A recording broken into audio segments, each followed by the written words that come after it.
Hello again, nice to see you back. Well, a few weeks ago I uncovered an old VHS video recording I made for a pen pal of me actually unboxing this very cleaner. I think it was about 1986, 87, something like that, I can't remember now. But yes, in the old days I had a pen pal. If you don't know what a pen pal is, it was a friend that you wrote to with a pen and a piece of paper. Nowadays, of course, we've got Facebook friends, haven't we? So they've really overtaken pen pals. But before the internet, people had to write letters to each other. So anyway, I did this video diary for my pen pal, and it did involve this vacuum cleaner when I first got it all those years ago, opening it and having a great time. And since then it's been stored away, I've not used it, and I came across it recently at the back of somewhere and I thought, I'll get that out again and rediscover my lost youth when I had a full head of hair and a 28-inch waist. Well, the waist has gone south and the hair has gone north. But the vacuum cleaner, amazingly, after all these years of being in storage, is still pristine, unused and virginal. More than I can say for me. So, here it is, it's fantastic. It's an Electrolux 2020 Superboost electronic cylinder vacuum cleaner. I do remember, it's a long time ago, I remember the excitement I had when I opened that machine and thought, this is very well made. I'd only been really into Hoover brand then, so I never I didn't have anything to do with Electrolux. Electrolux were the Antichrist to me. They were the devil. They were the Dyson of today, as far as I'm concerned. I wouldn't touch them with a barge pole. And it looks like I missed out there, because it is an exceptionally well made vacuum cleaner. It is up there in quality with the likes of a Sebo, more so than a Miele. It's better than a Miele quality wise. There's something about the plastic on this machine. When I first unboxed it, God knows how many years ago it was now, I was struck by how well built the machine was, and when I did switch it on I was impressed by how quiet it was as well. So this is the Electronic 2020 Superboost.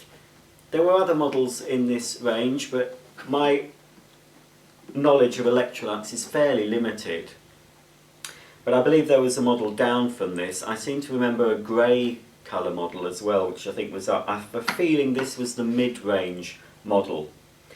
So for a machine that came out in the mid-80s, it had everything you could possibly need. You've got electronic speed control, which was a fairly new thing back then. A Superboost button. Now the maximum wattage of this machine was 1100 watts, which for then was pretty good. I mean, an 1100 watt Superboost, well, pretty powerful. Nowadays, of course, vacuum cleaners are more than double that. That is changing, as we might know. Any of my regular viewers will know that that is changing. There's a microfilter, no HEPA filters back then. People didn't bother about allergies back then. A big on-off switch, a big cord rewind button, and inside here, a big bag. Anyway, let's grab the camera and take a closer look at this vintage beauty. I'm just going to start by focusing on the vacuum cleaner itself before we look at the cleaning tools. No onboard tools with this model.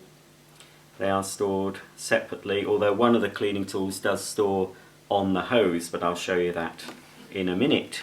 So here it is, very classic 80s looking vacuum cleaner in a cream. Now,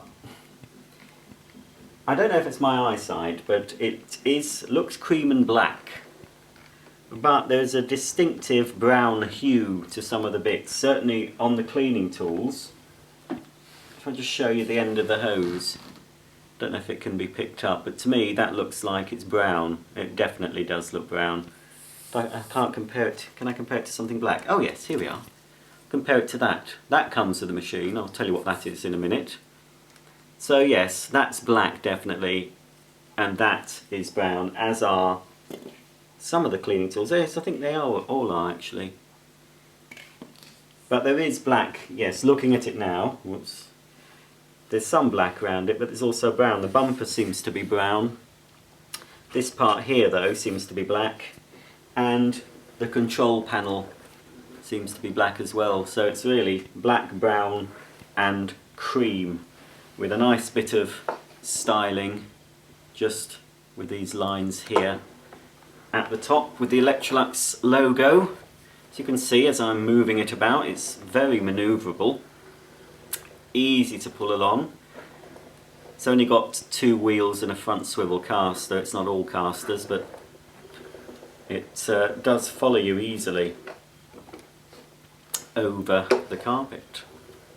So let's have a look at more detail at the control panel.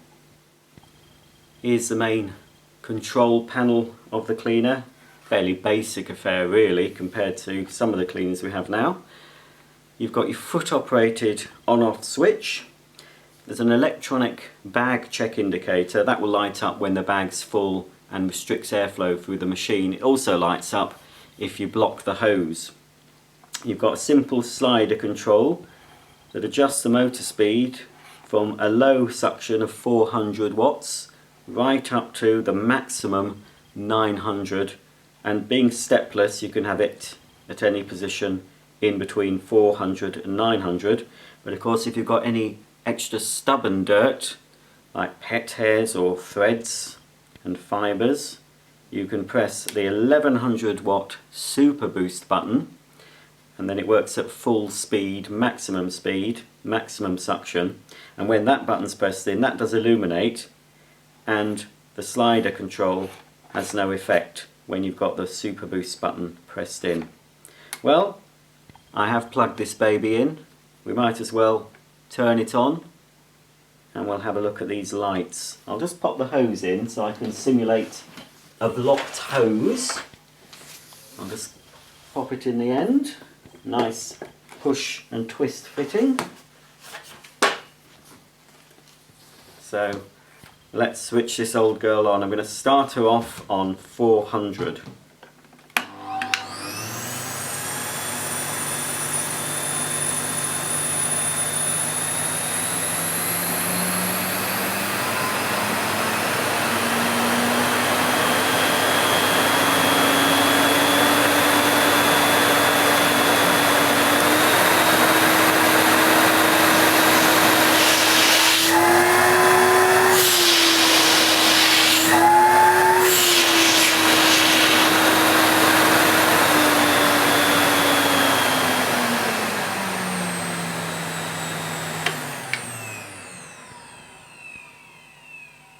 That sweet as a nut, the sound of that. Isn't that a lovely sounding vacuum cleaner? So it's got a nice tone to it. Some of you, young folks, won't know that a vacuum cleaner can be that quiet. You'll only be used to screaming high-pitched whines coming from your vacuum cleaner or your parents' vacuum cleaner. But in the old days when we had some quality, not saying we don't have some quality now, but it's certainly a bit thin on the ground, and you can't get it in from China. You can get it from the Germans. But this machine was made in Luton, Bedfordshire in the UK, and it was made out of quality plastic with quality components. Right, so that's the motor. Well, while we're in this vicinity, I'll just move the machine up. Ta-da! And of course we've got the larger pedal here to rewind the cord. A nice convenience feature, pretty standard on all but the most budget vacuums nowadays, but it was back in the 80s, it was a deluxe feature. A lot of machines, even cylinder vacuums, you had to wind up by hand the cord. Microfilter on here, so to remove it we just slide it along and it lifts off. The motor is in here somewhere, but it's safe enough for me to put my hand in. It's completely enclosed, I can't get to it, but the exhaust air from the motor will come out of this hole here.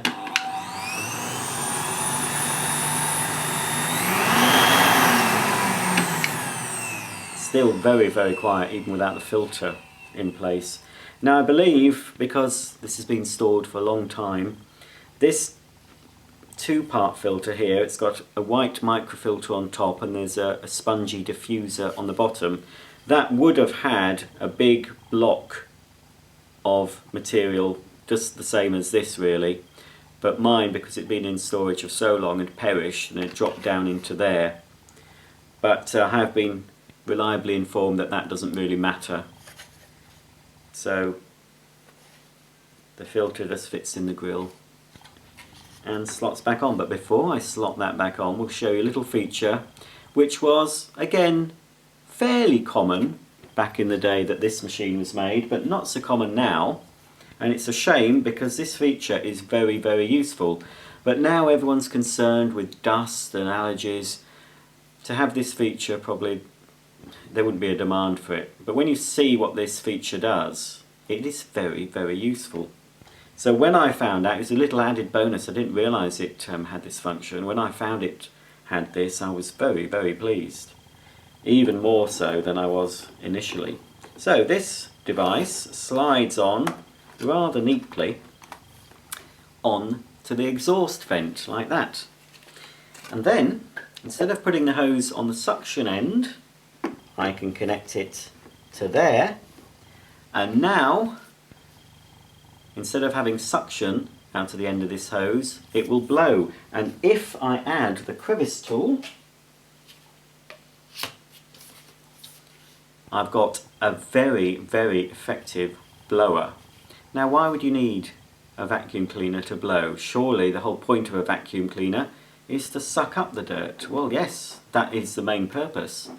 Although Electrolux do say in the instructions you can use this for... two things they said you could use this for.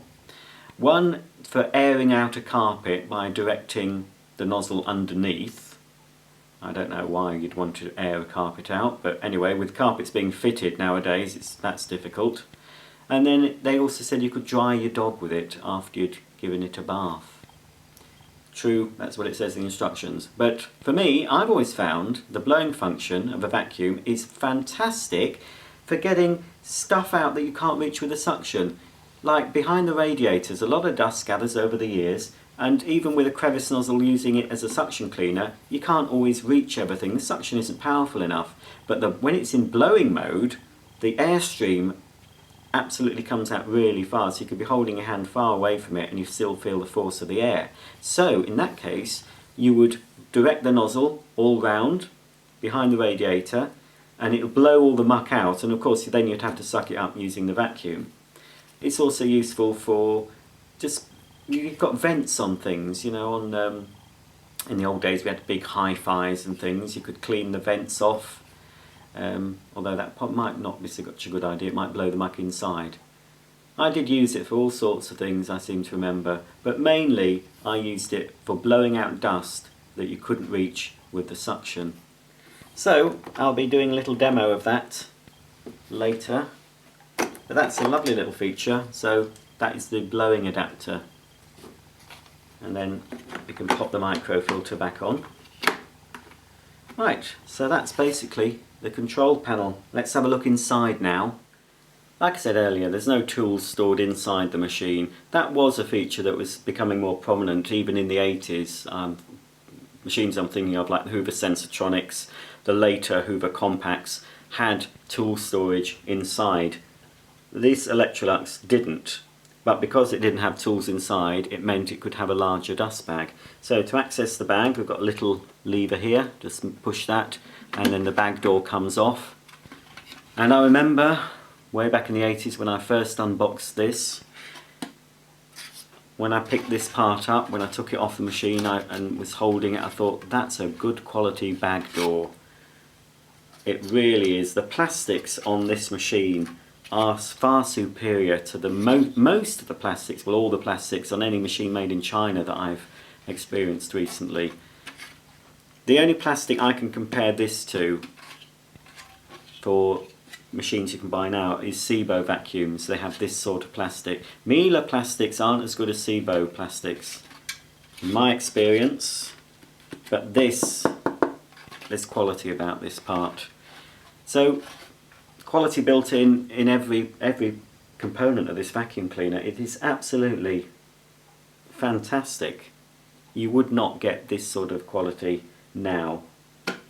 I'm really chuffed with this machine. So that's the back door. So inside we've got a huge, and Electrolux a 7-litre bag, which was the same size as the Sensatronic cleaners of the era. They had a 7-litre bag. And also in common with the Sensatronics, well, the bags were reusable, something that's not done even with the few bagged cleaners we can have in the UK nowadays. I don't think any of them are reusable. Now then, oh, there we are. It was struggling to come out. So here's the bag, and I believe there was a couple of spares as well inside the box. So that is a large dust bag, and if you see here the clip, again a common sight in 80s and in 90s vacuums.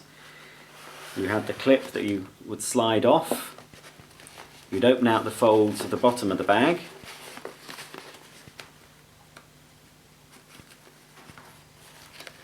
A little bit of a messy affair, but then again with a bagless cleaner, people are used to that mess nowadays. So you'd open out the bottom, you'd shake it out into your dustbin, then you'd refold the bottom of the bag. Oh, I feel like someone on Blue Peter. Here's one I made earlier. And then you slide the clip back on and reuse the bag. And Electrolux say don't reuse it more than twice. I think the proviso in some Hoover instructions you could use it up to 3 times, but it depends on the condition of the bag. If it looks like it's had its best, then it's best not to keep reusing it. This is the old-fashioned type paper bag. It is a twin layered bag. I'll just show you that because twin layered bags were fairly common. As you can see, there's the outer paper and then there's a thinner filter paper inside. So it helped to keep the bag working efficiently. But nowadays we have fleece and fabric type bags which are far more effective, not only at retaining the dirt but also retaining the airflow through the machine. So when Dyson was looking into his bagless vacuums and he was upset that his was losing suction, well, the model I've seen that he was using in his autobiography, I'm Mr. Smug. Oh no, it's not called that. I can't remember what it's called. He was using a Hoover Junior that used to have a bag like this, but a single layered bag, and they would have clogged if you sucked up fine particles, and the suction would have reduced, the performance would have reduced. But nowadays, that doesn't apply. With bags from Miele, Sebo and other fleece bags, electrostatic type bags we have nowadays, you can fill them right to the top and they don't lose any significant amount of suction, not enough to notice like the old days. In the days of these cleaners, you would notice when the bag was full. And I do remember the times when I used to put a new bag in a vacuum and you could really tell the difference. It was really picking up much better the first few times you used it. Then the suction would start to tail off. But now I don't experience that with modern dust bags. The suction stays more or less the same. If it drops off, it's only by a tiny amount and you don't notice it. So, the history of the dust bag, there we are. Still the best option in my view if you want a clean home and you don't want to be breathing in any muck when you dispose of the dirt. Inside here we've got a little filter, a motor filter. If I can just ease it out, it's on some little lug things. Fits on, if you look on there, it's got 3 little slits in it. They fit onto 3 lugs on the motor grill. There is a little air freshener which I still have somewhere. Don't know if you can get them anymore. It's like a grid shape. Look at my unboxing video that I did all those years ago and you'll see it. Anyway, that's designed, that grid shaped air freshener is designed to just go into that little pocket. So as air passes through the machine, it fragrances the air and it comes out of the exhaust smelling all fresh and fragrant instead of smelling of wet dog or dust. And inside, and yes, I remember from the video, because I did watch it recently, I was quite surprised how shiny. You can just about see the motor behind the grille here, and the top of the motor is all shiny and polished, which I've never seen that on a Hoover cleaner I've had. They've always been sort of a dull metal. But that, it's hard to really see, but that I can assure you is very shiny and polished. Lovely jubbly, as they say. So, pop the motor protection filter back. I'll have to see if I can get parts for this. You can probably get, if you can't get the genuine, you'll be able to get some generic parts. I'm sure the filters will be available. And I believe the bags are. I think I can get some newer fleece type bags for this, which might improve it no end. So there we go. Now there's a little, again, fairly common to see that, a safety device. So if I was to try and use the machine without a bag, if I was silly enough to try and go bagless with a bagged cleaner. Oh no, it doesn't quite go on. Thought it fitted then. It won't actually click shut, so suction is lost. So, little fail-safe feature. You can only use the machine with a bag. Or there is one way of getting around that, should you want to do this. When the bag was full, you could just rip the bag off the collar, just put the collar back. Why anyone would do that, I don't know. I certainly wouldn't. So that pops in nice and secure. And because that has moved, I can put the bag door back and click it nicely into place there. So, like I say, that's the machine. There's the all-round bumper to protect your furniture and the cleaner. Goes around the full circumference, all round the back as well. And you've got your flex rewind. We'll just rewind it a bit because it's plugged in, obviously. And it's a very aggressive, well not aggressive, but it's very assertive pulling that in. And it does actually say on the plug to hold the plug. I would never do that. Some people I used to see rewinding the flex and they'd let the plug bang into the machine, which you never do. You always hold the plug, rewind the flex by pressing that with your foot, and then when you've got near the cleaner, you just put the plug in by hand. And that stops the plug from being damaged and from the cleaner from being damaged. So 2 wheels at the back, and again just holding this machine, everything feels like it's well made. And this wasn't a deluxe model, it wasn't budget, but it mid-range. I think the time I've seen an old Argos catalogue scan and it was about £105 or £95 with trade-in. Something like that, around that, but it wasn't much more than 100. But I suppose back then it was a considered purchase. You could get cheaper machines, but it was no, by any means, a top of the range cleaner as far as features go. You've got the front swivel caster as well, and we've got the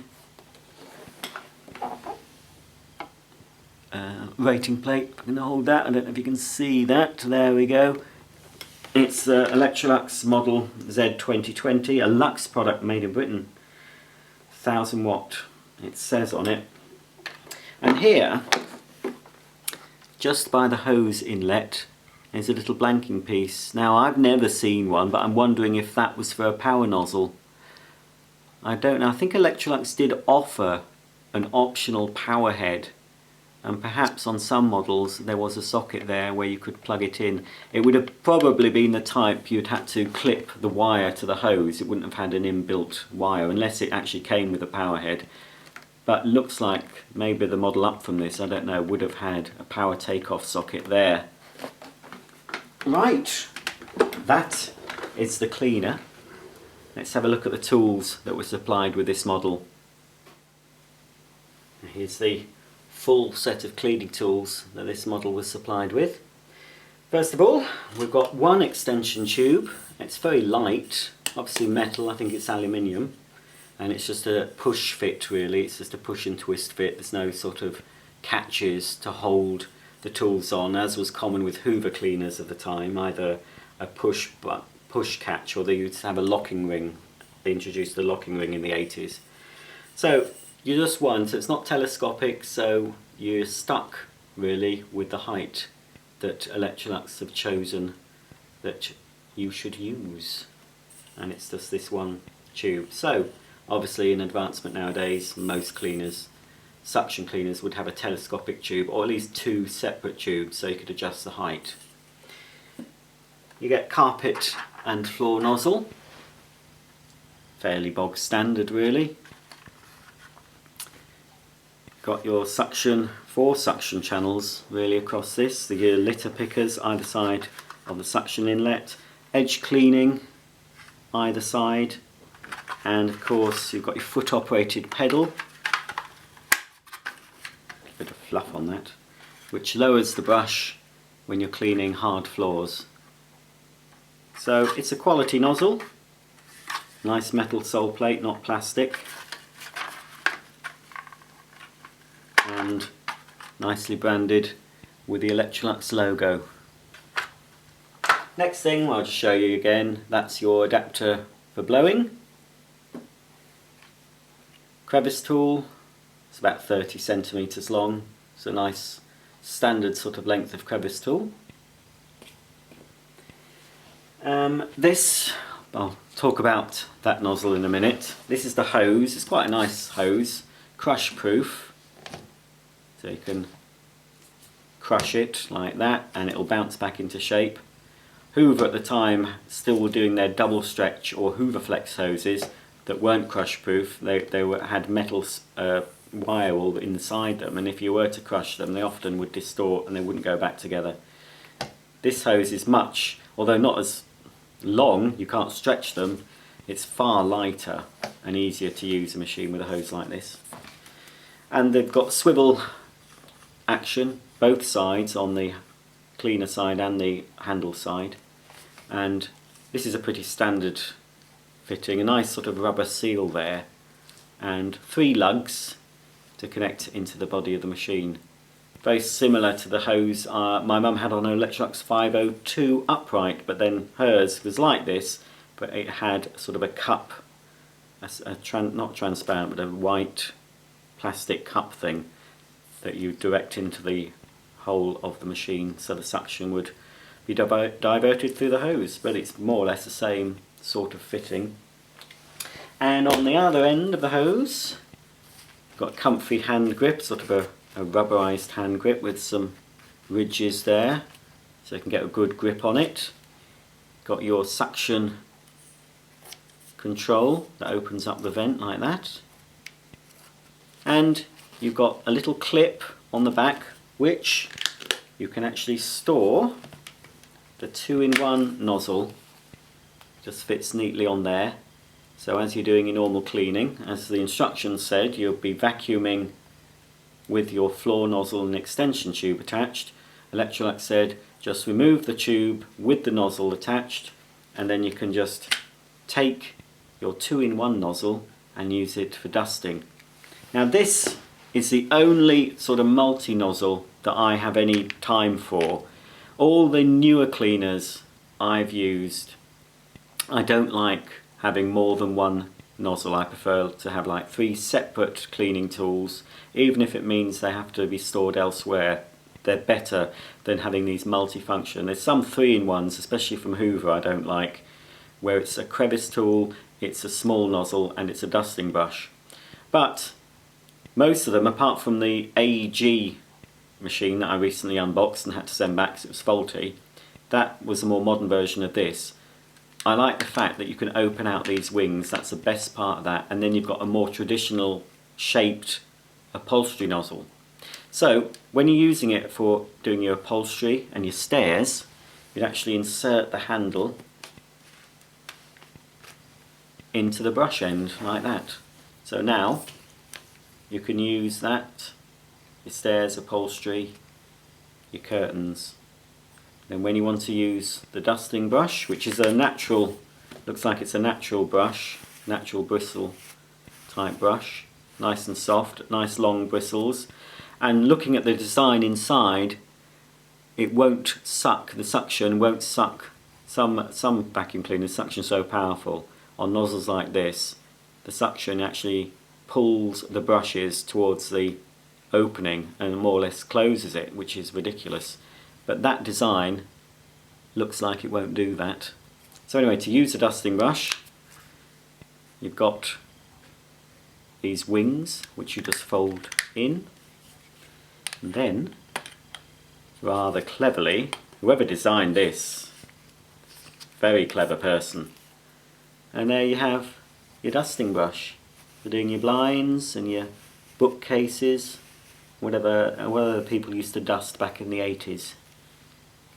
So that is a lovely little nozzle. You can still buy these, I believe, similar ones anyway, on the internet with a 32mm fitting. So if you've got a standard 32mm opening, then one of these would fit.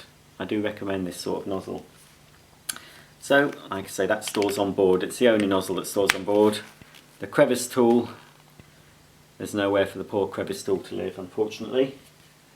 So you just have to put it in your pinny. You'd obviously, in the 80s, you'd be wearing a nice flowery pinny with a little pocket at the front where you could put your Mr. Sheen and your polish, other dusters and your Brasso, and then you could pop your Crevice Tool in there as well, I suppose. Right, that's a tour of the machine. I'm not actually going to do any proper dirt demos with this. You've seen it going. I've shown you everything.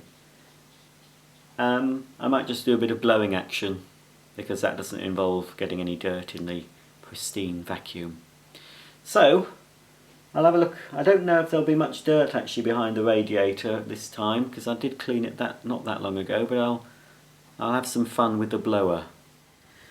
Now, in the instructions, Electrolux say before you turn the machine on, when you've got it connected to the blower outlet, you need to direct the end of the suction nozzle into the suction opening. So you do that initially when you turn the machine on. That's because obviously if this has been used as a normal vacuum, there will be some dust on the inside of the hose, and if you start to use the blower without directing that into there, you'll have all dust everywhere. Also, another thing I seem to remember, I think it might have been on the Hoover Constellation that had a blowing function. Hoover recommended directing the nozzle outside before switching it on, and then you can use it for blowing. But because this has not had any dirt inside it, I'm fairly confident that a load of gunk isn't going to come out of this hose when I switch it on. I'm going to use it on 900, I'm not going to use it on Super. Like I say, there's probably not much dust behind this radiator, I don't know, but inside this radiator, it's a double radiator and there's veins, and they're very difficult to clean. You can buy these special radiator brushes and things, but the best way I've found is to use a blower. Blow all the gunk out, it'll all come out the bottom, and then you vacuum it up after. Let's have a go.